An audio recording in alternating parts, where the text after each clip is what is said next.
Bonjour et bienvenue dans Les Clés de l'insertion, le podcast dédié à l'insertion sociale et professionnelle des jeunes âgés de 15 à 25 ans. Je m'appelle Hashmi et je suis éducateur spécialisé de formation. J'ai décidé de créer ce podcast pour renseigner, conseiller et accompagner les jeunes pendant leur parcours d'insertion et toutes les personnes qui les accompagnent dans leur démarche. Dans les différents épisodes, je vais vous donner des outils, des astuces et vous faire découvrir des actions ou des projets mis en place dans le domaine de l'insertion.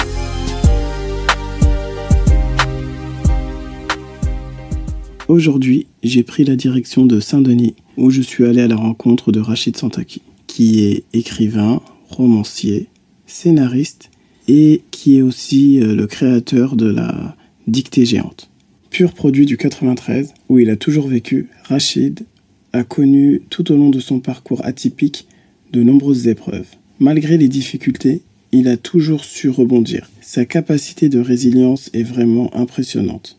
Et son parcours est la preuve qu'il ne faut jamais lâcher ses objectifs et ses rêves. C'est dans l'objectif de recueillir son point de vue et son analyse concernant la situation des jeunes face à l'emploi et à l'insertion professionnelle que j'ai souhaité aller à sa rencontre pour qu'il puisse nous faire part de son expérience et partager avec nous son regard sur la situation actuelle. Je ne vous en dis pas plus et je vous laisse écouter notre entretien. Bonjour Rachid. Bonjour Rachid. Merci d'avoir accepté mon invitation.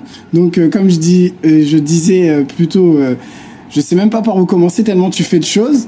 Donc pour nos auditeurs, est-ce que tu pourrais te présenter et nous parler de ton parcours, s'il te plaît ? D'accord. Alors juste pour te permettre de vraiment bien m'ancrer par rapport à ma profession. Oui. En fait, j'ai plusieurs casquettes, mais l'axe principal sur lequel je travaille, c'est l'écriture. D'accord. Donc voilà, pense à l'écriture quand tu penses à moi. D'accord. Après, que ce soit romancier, scénariste, que ce soit la dictée géante ou même des projets de magazine, ça reste toujours l'écriture et raconter des histoires. Ton cœur de métier. Voilà. D'accord. Et comment t'as fait pour arriver à l'écriture, justement ? Alors, d'abord, en fait, je ne le savais pas, si tu veux, j'ai été dans tous les sens. Quand je veux dire dans tous les sens, c'est que l'écriture, alors c'est quelque chose que j'avais déjà de manière perso, c'est très cliché de dire ça, mais c'est un truc en fait j'ai perdu quand j'avais 18 ans, j'ai un frère qui est décédé de 17 ans. Donc du coup, l'écriture ça a été un refuge parce que dans mon environnement familial, il n'y avait pas de psy, pas de choses comme ça. Et du coup, j'écrivais. Ça a été vraiment le rapport, je te parle de ça parce que ça a été quelque chose d'important. Ensuite, je sais pas si on va dire, j'ai une scolarité un peu compliquée parce que j'ai souvent redoublé, contexte familial un peu compliqué. J'ai réussi à aller jusqu'à un bac pro compta, mais j'ai redoublé le CP, j'ai redoublé la 5e, j'étais orienté en 4e techno, j'ai réussi à retourner en seconde générale et je suis retourné en BEP. J'étais réorienté en BEP. Ça, c'est un parcours, ça. Ça, c'est un parcours, ça. Ouais, je n'avais jamais entendu ça. Ouais, c'était très compliqué et souvent je rigole, je dis que j'ai redoublé 48 fois. D'accord. Et des élèves vont me demander si c'est vrai ou pas. Donc, parcours scolaire très compliqué. Finalement, après le bac pro, je suis parti bosser comme tout le monde et j'ai fait un boulot alimentaire qui était celui de chauffeur-livreur et dans la logistique.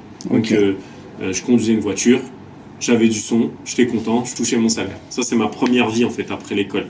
Et donc du coup, ça a duré quelques années, mais en parallèle, je me suis engagé puisque j'étais un passionné de boxe. J'ai la rétine décollée, mais j'ai toujours kiffé la boxe. Alors rétine décollée, rien à voir avec la boxe, c'est un accident petit et du coup qui m'empêchait de faire de la compète. Mais j'ai toujours kiffé la boxe, mon père en faisait.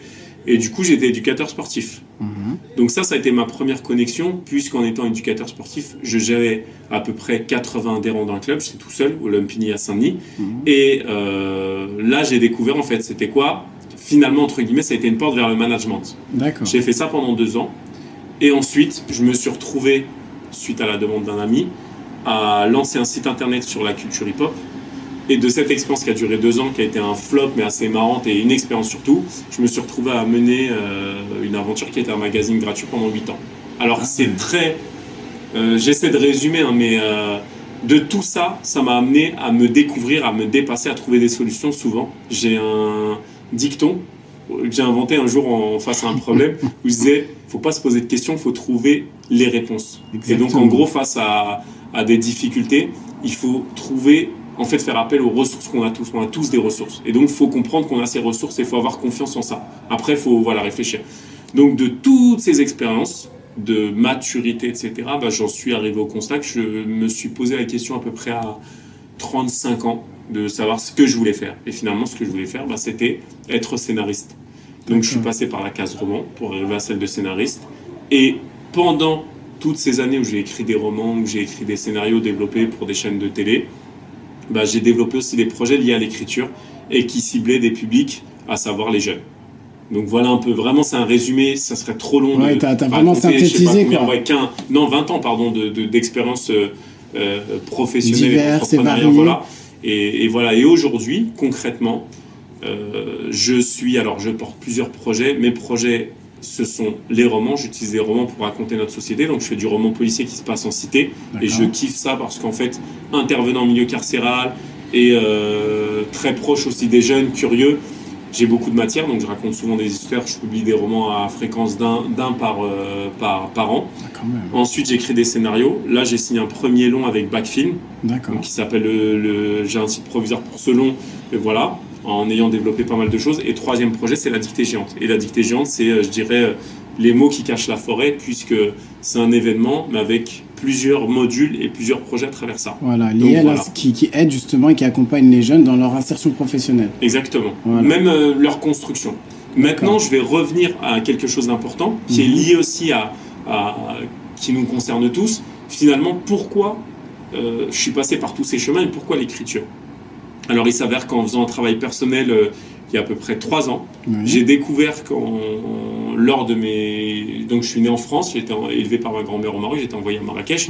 Étant petit, en fait, mes voisins, ils sont issus d'une famille qui s'appelle les Mrabet. Et en fait, il faut savoir que, étant petit, ils m'ont initié à la poésie, à l'écriture, ils faisaient aussi de la calligraphie, et un de leurs cousins s'appelle Mohamed Mrabet, c'est un écrivain analphabète qui a écrit des romans et qui a une histoire de ouf. Écrivain analphabète. Analphabète, c'est impressionnant. Ça serait un autre podcast carrément. C'est ce que j'allais dire. Tu vois, mais j'invite les auditeurs à taper Mohamed Mrabet, l'écrivain analphabète. Je vais le faire. Complètement folle de cet écrivain. Moi, j'ai été initié par des gens de sa famille. Donc en réalité, faut savoir qu'on a tous, et ça c'est important quand on veut entreprendre, en fait on a tous une histoire perso, on a tous un héritage, ça peut venir de nos parents, ça peut venir de quelque chose qui nous a marqué étant petit, qu'on va cultiver. Et d'ailleurs c'est pour ça quand on demande à un enfant, quand il a 8, 9 ans, qu'est-ce qu'il voudrait faire plus tard, quand il va nous dire je vais être pompier, ou je vais être enseignant, ou je vais être ingénieur, ou je vais être cosmonaute, il faut savoir que cette graine, soit il va réussir à la développer, et c'est un rêve qu'il a, soit elle va s'éteindre.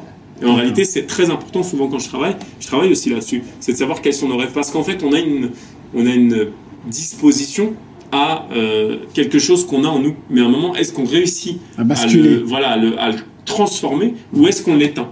Et très souvent, ça va être code entre guillemets, quand on vient de quartier ou ce qu'on appelle QPV, on se bride en fait. Aujourd'hui, quand on est entre potes, on grandit en cité. La cité aussi, c'est un univers qui crée beaucoup de frustration. Et du coup, quand on va être entre potes, on va dire, moi, t'as vu, je voudrais être ci ou ça, on va se foutre de la gueule les uns des autres. On va dire, mais t'es un fou, mais c'est pas possible, etc. Et donc, on limite ses rêves. On se bride, à ton avis, parce que c'est la société qui nous renvoie le fait qu'on ne peut pas, ou on se bride parce qu'on se bloque nous-mêmes? Non, en fait, il faut aussi faire attention. Je dis souvent, quand on vient d'un quartier, c'est comme quand on fait un accident sur les Champs-Élysées. C'est 50-50. On ne peut pas dire c'est l'État. Parce que l'État ne peut pas nous donner à manger. L'État ne peut pas nous éduquer. L'État ne peut pas aussi nous faire réussir. Par contre, l'État a des responsabilités. On a aussi des droits. Mais nous avons des devoirs. Dire qu'aujourd'hui, c'est pas l'État qui va me faire être premier de la classe. C'est pas l'État qui va me faire trouver du travail. Il faut que je me lève le matin. Il faut que j'ai un outil, il faut que j'ai un CV, etc. Donc il faut avoir envie. D'accord.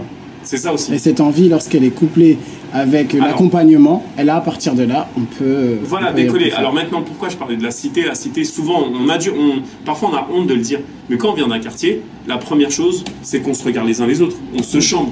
Quand on va parler des femmes, on va parler des femmes comme elles sont dans les clips de rap, qui n'est pas une réalité. Et donc du coup voilà, c'est en ça, c'est qu'on est beaucoup dans les apparences et qu'à un moment, si je suis un romantique et je viens de citer, on va m'appeler comment? On va m'appeler un fragile ou un bouffon ou un ceci, cela, voilà. Donc la cité, c'est un environnement où il faut être dur, et donc on casse tout ce qui peut être, mais ça on le fait entre nous et du coup nous on l'accepte aussi. On se bride par rapport à ça. Après, le deuxième élément qui est important, c'est l'image qu'on nous renvoie. Quand on regarde les médias, tout à l'heure, quand on discutait, je te posais des questions sur Neuilly-Plaisance, en me disant, tu connais Neuilly-Plaisance, en ce moment on parle beaucoup de Neuilly-Plaisance parce qu'il y a eu différents événements. Quand on parle de Saint-Denis, Neuilly-Plaisance, quand on parle de Marseille, on vient nous de ces quartiers. Et quand on voit dans les médias une image négative, finalement on va assimiler cette image, on va l'accepter et on va tu vois, il y a vraiment, c'est en ça que la cité, ça devient un environnement anxiogène. Et donc du coup, à un moment, comment en tant qu'individu, on réussit à dépasser tout ça et on a envie et on croit en ce qu'on veut. Parce qu'à un moment, quand on se dit, j'ai envie de rêver et je lâche prise et je vais à fond dans ce que je veux faire, on va tout oublier et on va être peut-être le meilleur. Donc voilà, mais comment on dépasse tout ça? Et c'est hyper compliqué. Alors je parle même pas déjà du contexte. Nos parents sont venus de l'étranger. Bien sûr.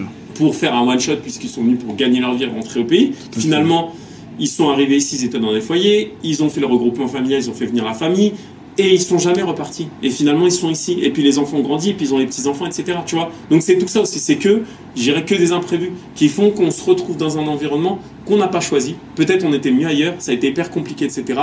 Et donc nous sommes le fruit de ça. Et nos enfants, si on ne leur donne pas les clés, les codes, sont aussi les fruits. Et puis voilà, donc j'ai essayé de résumer, mais c'est le point de départ. C'est qu'à un moment, comment face à toutes les difficultés qu'on va rencontrer et qui sont finalement en héritier de tout ça, on va trouver l'étincelle, la rencontre qui va nous faire démarrer, espérer et bosser. D'accord. Et tu vois, tu parlais de tous les projets que tu as pu mettre en place.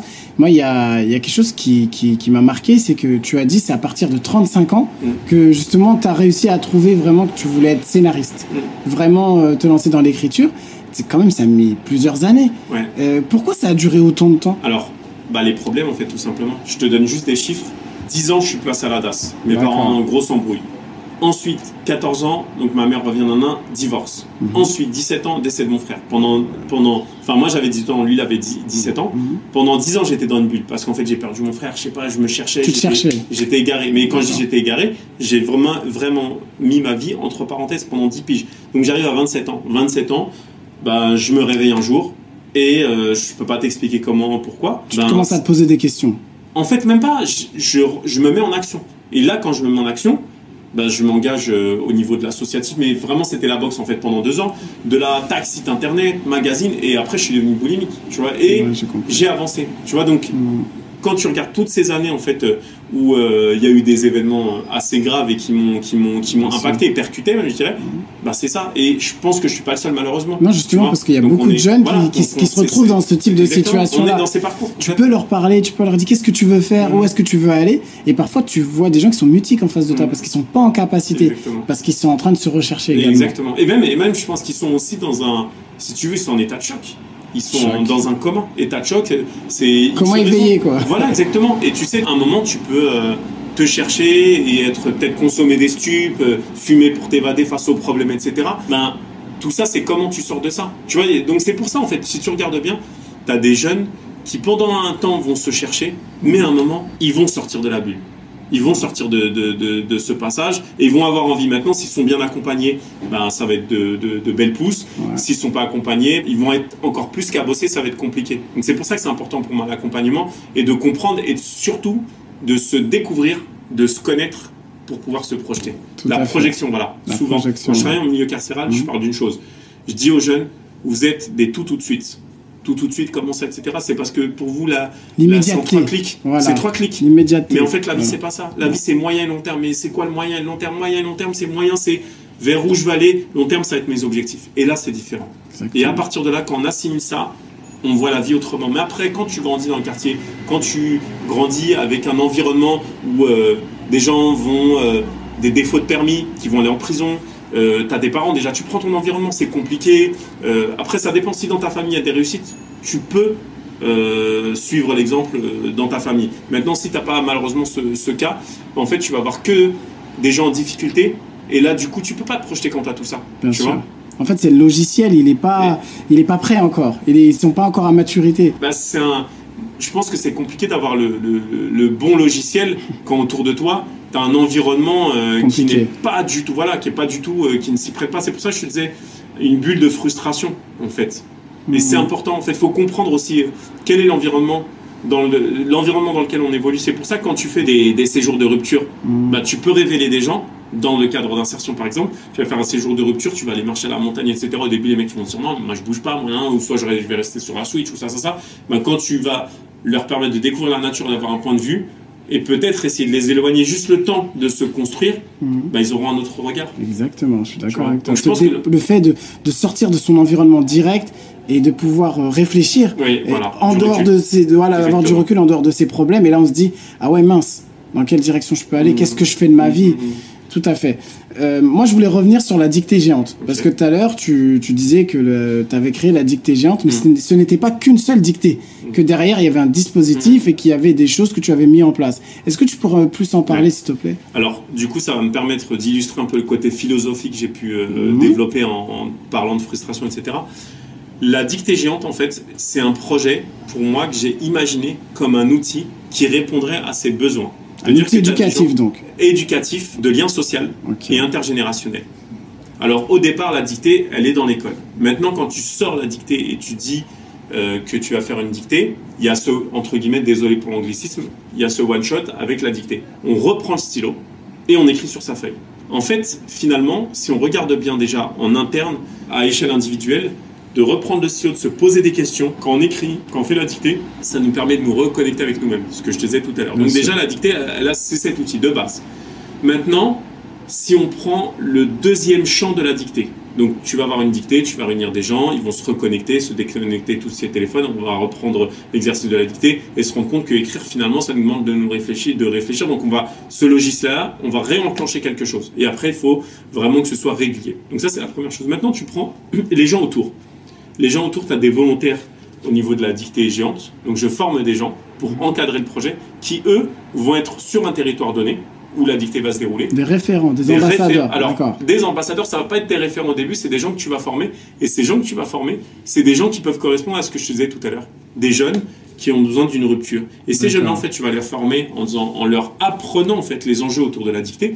Et eux vont devoir aller présenter la dictée auprès d'autres publics. Ça va être des gens en EHPAD, ça va être des jeunes et des moins jeunes, etc. Ou des gens en situation de handicap. Mais eux, en tant qu'ambassadeurs, quand ils vont avoir une responsabilité, parce qu'en les responsabilisant, ils vont présenter la dictée, ils vont prendre du recul, bah là, du coup, ça va être des gens qui vont s'impliquer. Là, tu es sur un volet citoyenneté. Donc ça, c'est le deuxième volet. Et après, tu as sur la dictée des outils, en fait, qui vont être du live, qui vont être le jeu de société, etc. etc. Donc tu vois, la dictée, finalement, c'est tridimensionnel, je vois ça. Voilà, c'est une marque. Et comment je décline par rapport aux demandes. Et puis après, tu as plein de choses par rapport à... Tu peux le faire par rapport à des événements, tu peux le faire des thématiques. Et finalement, c'est comment je raconte une histoire. Voilà, tu vois, c'est pour ça que c'est vachement lié. Quand je te disais tout à l'heure, mon travail, c'est l'écriture. C'est qu'aujourd'hui, tu as l'outil de la dictée, mais comment avec la dictée, je vais raconter une histoire. Ce qui est intéressant, moi, ce qui m'interroge aussi, ce qui est intéressant, c'est qu'en fait, c'est un processus. On parle d'un point... On parle de l'écriture, pour travailler plein d'autres thématiques. La confiance en soi, le côté vocabulaire, le côté lien, le côté expression. Parce que quand tu écris bien, de fait, ton vocabulaire, il augmente. Exactement. Demain, un gamin qui devient ambassadeur, qui arrive à être convaincu par le bienfait de la dictée géante, demain, il va s'impliquer. Ça va lui permettre d'acquérir des outils. Exactement.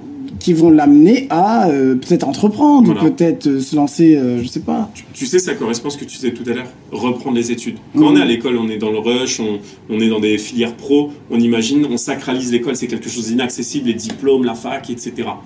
Là, tu lui permets de revenir à l'écrit, mais il n'est pas à l'école, et tu le valorises. Et lui, en fait, son rapport à l'écrit, etc., il va pas se dire « Ah non, c'est pété, ça sert à rien, etc. » Il va le voir autrement. Et en plus, si tu le mets en action, tu vois, c'est encore différent. Donc c'est aussi ça, tu vois, c'est toute cette réflexion de se dire comment, d'une dictée, t'en fais un outil qui dépasse... Après, tu vois, ça va très très loin. Non, après, ça va très loin. Mais c'est pour ça que c'est intéressant, le faire évoluer. C'est ça. Et en fait, surtout, toi, tu dis que c'est intergénérationnel. Ça veut dire que très clairement, la dictée géante aussi, c'est un outil qui contribue à la cohésion sociale au sein d'un territoire. Complètement. Parce que moi, dans un premier temps, je te dis franchement, quand je voyais la dictée géante, je me disais, c'est pour les jeunes, c'est pour les écoles. Voilà, exactement. Mais quand je t'entends, je me dis non. Ça peut réconcilier même des gens. Un exemple, pendant le confinement, j'ai beaucoup de gens d'EHPAD isolés qui faisaient la dictée pendant le live.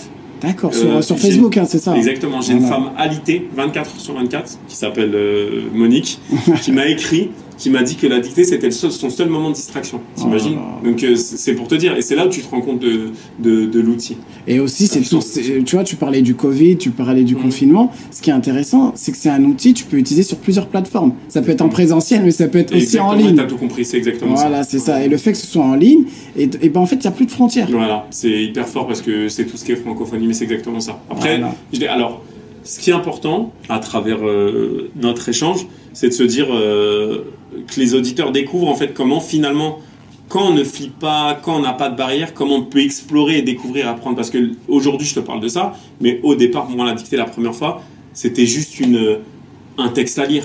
Tu te rendais pas forcément compte de l'impact que ça pouvait avoir. Voilà, sur le terrain, à force, et puis avec la réflexion. Et quand ça a été développé, au début, c'était la dictée géante, avec un animateur jeunesse d'Argenteuil, on a développé ça. C'était vraiment en mode, on fait une dictée dans les quartiers. On teste, on voit ce que ça donne. Voilà, on l'a fait vraiment avec le cœur, et après, ça a été à chaque fois des étapes franchies. Donc c'est vraiment, c'est en ça, quand on prend l'exemple de la dictée, au-delà de l'outil, de ce que c'est, etc., c'est important de se dire, ben, finalement, quand on s'autorise des choses, on va apprendre, on va découvrir, et on n'a rien à perdre finalement. Non, tout à fait, moi je suis tout à fait d'accord avec toi. Et tu vois, toi en tant que observateur avisé de ce qui se passe dans les banlieues, dans les territoires, dans les QPV, vu la situation actuelle, post-Covid, avec cette augmentation du chômage chez les jeunes, ces difficultés qu'on a pu voir au niveau de l'insertion professionnelle, qu'est-ce que tu en penses? Comment on peut travailler sur cette problématique? Quelles solutions on pourrait mettre en place? Bah, je pense que là, on a vu avec le Covid, en fait, on est passé à une étape supérieure de la dématérialisation de notre société. Et ce qui va être très difficile, en fait, pour les jeunes en difficulté, ça va être...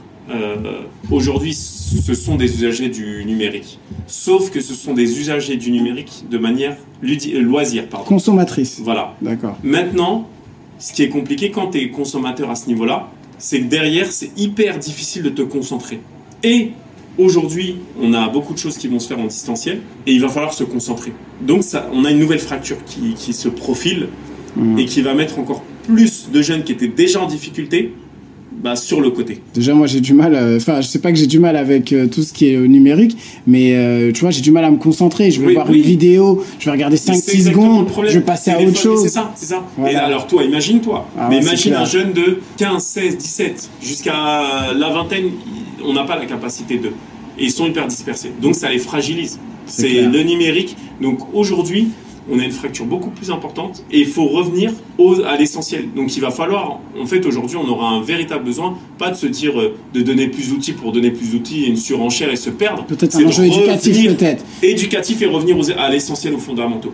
C'est là où ça va jouer. Et quels sont ces fondamentaux pour toi? Je pense déjà la concentration. Mais la concentration, ça revient à notre sujet de tout à l'heure, en tout cas notre échange. Revenir aux fondamentaux, ça veut dire qu'à un moment, il faut pouvoir créer une rupture, prendre du recul, et se rendre compte en fait de ses objectifs et de l'essentiel. Parce qu'aujourd'hui, pour beaucoup qui sont consommateurs en loisirs des outils digitaux, ne réussissent pas à se rendre compte qu'il y a un enjeu professionnel, qu'il y a des objectifs à atteindre et aussi des compétences. C'est clair. Et qu'on les a tellement facilement aujourd'hui elles perdent de leur valeur aussi. Parce qu'on ne se rend pas forcément compte non plus, peut-être. Non, mais voilà, mais c'est normal. Parce que justement, comme eux sont consommateurs, ils se perdent dans un univers, c'est une galaxie numérique, mais à côté de ça, il ne faut pas oublier qu'on est scolaire, qu'on doit savoir ce qu'on a envie de faire, qu'on doit se former professionnellement, etc. Il y a vraiment des enjeux, hein. C'est un véritable sujet. Je ne sais pas si on se rend compte, a la conscience de ça. Ouais, moi je suis tout à fait d'accord avec toi.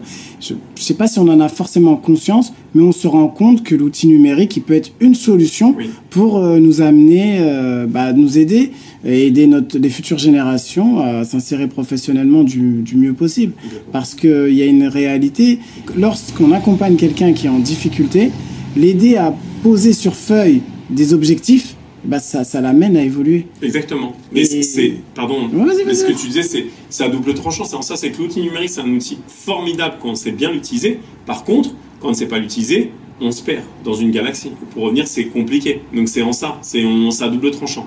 Aujourd'hui, je pense qu'on est on est assez mature pour l'utiliser, puis on n'a pas forcément le temps parce qu'on a des vies de famille, etc. Je parle de toi comme de moi. Oui, tout à fait. Donc du coup, on va l'utiliser, on va aller à l'essentiel. Aujourd'hui, ça te permet de faire des podcasts, ça permet de construire, ça permet de rencontrer des gens rapidement. Exactement. Donc on est dans cet usage-là. Voilà. Exactement. Maintenant, parce qu'on a compris aussi le sens peut-être derrière et notre utilité. Parce qu'on a traversé aussi d'autres générations. Tout à Comme fait. on vient, pour ma part, j'ai connu le fax, le Minitel, tu vois, des trucs complètement fous. Moi, c'était la fin du Minitel, voilà, moi. C'est pour te dire, donc, étant passé par toutes ces étapes, aujourd'hui, pour moi, le numérique, c'est un outil formidable. Mais pour le jeune qui est né avec le digital, quand tu donnes à ton enfant un téléphone pour lui mettre qu'il appuie et qu'il aille sur YouTube, c'est pas une solution parce qu'en fait toi tu veux la tranquillité, sauf que le numérique c'est un monde réel en fait, il y a Exactement. des dangers, tu peux te perdre, il y a de l'addiction, etc. Donc c'est ça en fait, c'est un double tranchant vraiment.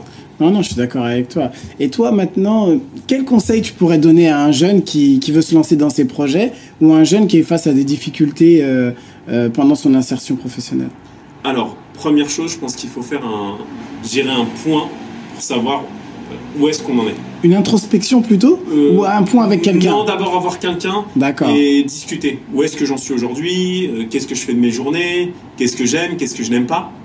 Qu'est-ce que j'avais comme rêve? Etc. Voilà un échange pour pouvoir se situer. Et après, essayer de voir en fait qu'est-ce qui nous donnerait envie. Mais envie, c'est pas large, hein, ça veut dire resserrer par rapport aux perspectives réelles en fait. Et du coup, se construire. Alors souvent, ce que je dis à un jeune, peut-être la première étape, c'est de trouver un boulot alimentaire. C'est pas grave. Mais un boulot alimentaire qui se rapproche de nos sensibilités. Et ensuite, quand on va commencer à bosser, qu'on va se rendre compte qu'on a envie de fonder une famille, qu'on a envie d'aller plus loin, ben peut-être, mais ça c'est encore compliqué parce que ça demande beaucoup de volonté, ben d'essayer de se qualifier. Ouais. Après, d'entrer peut-être aussi, si on se sent vraiment motivé, on se sent capable, bah, c'est de se former tout de suite. Se former, d'aller vers où on va aller, vers le métier ou en tout cas se donner les moyens, l'activité qui nous intéresse. Voilà. Après, il faut faire attention à deux choses. Aujourd'hui, on nous dit oui, les jeunes de quartier, ils peuvent tous entreprendre, etc. Il faut faire très très attention. Startup Nation. Voilà, exactement. Startup Nation, mais Startup Nation, c'est du numérique, c'est du digital, et donc c'est aussi ça, c'est les travers. Exactement. Non, je pense qu'il faut d'abord voir quelle lecture on a des choses. Est-ce qu'on est capable de trouver des solutions, on a des ressources, et là, du coup, peut-être, en fait, entreprendre, c'est une fibre. Donc, on a peut-être cette fibre. Si on n'a pas, qu'on se qualifie vers un boulot alimentaire et qui nous permette juste déjà de se construire. Et après, on aura tout le temps, parce que tout à l'heure, je m'en suis éloigné, mais on a plusieurs vies, en fait. Dans une vie, on a plusieurs vies professionnelles. On va commencer par un premier boulot. Il y a des gens qui arrivent à 40-50 ans, ils changent carrément de branche parce qu'ils ont atteint un niveau, ils peuvent se permettre. Et puis ils se disent, bah voilà, j'ai envie de bosser, etc. Donc, il faut vraiment aller vers ce qui peut nous permettre de poser un socle rapidement. C'est-à-dire, si je fais un apprentissage, bah, je suis sur deux et dans 3 ans, 4 ans, 5 ans, c'est ce métier-là que je veux faire. En tout cas, c'est vers ça que je veux aller. C'est bien de prendre la bonne voie d'entrée. Mais si je me cherche encore, pas trop perdre de temps et de prendre quelque chose d'alimentaire, mais qui peut-être permette à un moment de faire... on peut essayer, voilà. Une jonction avec... Ouais, voilà. Peut-être qu'on peut essayer, tu vois. Mais le plus important, je te rejoins sur ça, et c'est ce que je dis également aux jeunes, c'est essayer de réfléchir à ce que vous aimez faire. Oui, et à partir de là, essayer de construire un projet en fonction de ça. Exactement. Tu veux être rappeur? Oui.